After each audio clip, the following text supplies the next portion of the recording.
क्या भारत ने middle east की राजनीति में बड़ा दांव चल दिया है? जब प्रधानमंत्री नरेंद्र मोदी और इजराइल के प्रधानमंत्री बेंजामिन नेतन्याहू एक साथ मंच पर आए, तो यह सिर्फ एक जॉइंट एड्रेस नहीं था, यह एक जियोपॉलिटिकल सिग्नल था। दुनिया देख रही थी और संदेश साफ था। हाल के महीनों में मिडिल ईस्ट का माहौल अस्थिर रहा है।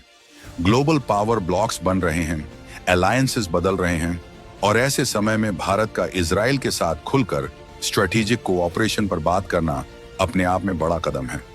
भारत और इजराइल के रिश्ते पहले से मजबूत रहे हैं, खासकर रक्षा और टेक्नोलॉजी के क्षेत्र में, लेकिन इस बार टोन अलग थी।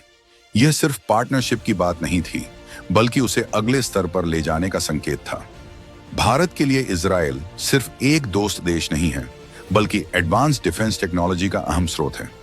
Drone systems, missile defence, cyber security, surveillance technology, इन सभी क्षेत्रों में इजराइल दुनिया के टॉप देशों में गिना जाता है। अगर सहयोग गहरा होता है तो भारत की मिलिट्री कैपेबिलिटी और इंटेलिजेंस स्ट्रेंथ दोनों मजबूत हो सकती हैं। इंडो पैसिफिक से लेकर वेस्ट एशिया तक भारत अपनी स्ट्रैटेजिक पोजीशनिंग को और स्पष्ट कर रहा है। लेकिन असली सवाल यह है कि टाइमिंग इतनी महत्वपूर्ण क्यों है? जब दुनिया मल्टीपोलर ऑर्डर की तरफ बढ़ रही है, तब भारत केयरफुली बैलेंस बनाकर चल रहा है। एक तरफ अमेरिका और पश्चिमी देश, दूसरी तरफ रशिया और साथ ही गल्फ नेशंस के साथ भी भारत के गहरे रिश्ते हैं। ऐसे में इजराइल के साथ खुली स्ट्रेटेजिक अलाइनमेंट एक कैलकुलेटेड मूव हो सकता है, ताकि भारत अपनी टेक्नोलॉजिकल और सिक्योरिटी नीड्स को तेजी से पूरा कर सके। अब ट्विस्ट सुनिए।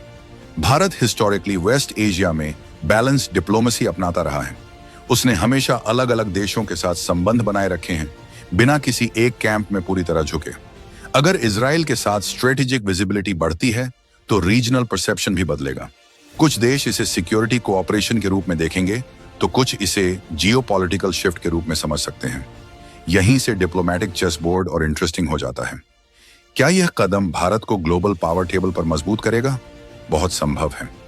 डिफेंस कोलैबोरेशन, इनोवेशन पार्टनरशिप और इंटेलिजेंस शेयरिंग, ये सब लॉन्ग टर्म एडवांटेज दे सकते हैं। लेकिन जियोपॉलिटिक्स में हर अलायंस एक मैसेज भेजता है, और हर मैसेज के अपने रिपल इफेक्ट्स होते हैं। तो असली सवाल अब आपके लिए है, क्या यह भारत का स्ट्रेटेजिक मास्टर स्ट्रोक है जो आने वाले दशक में उसे और मजबूत बनाएगा, या यह एक कैलकुलेटेड रिस्क है जिसमें रीजनल इक्वेशन बदल सकती है? कमेंट में अपनी राय जरूर लिखिए। अगर आपको ऐसे ही फास्ट जियोपॉलिटिक्स एनालिसिस पसंद है, तो चैनल को सब्सक्राइब कीजिए और वीडियो को शेयर करना मत भूलिए।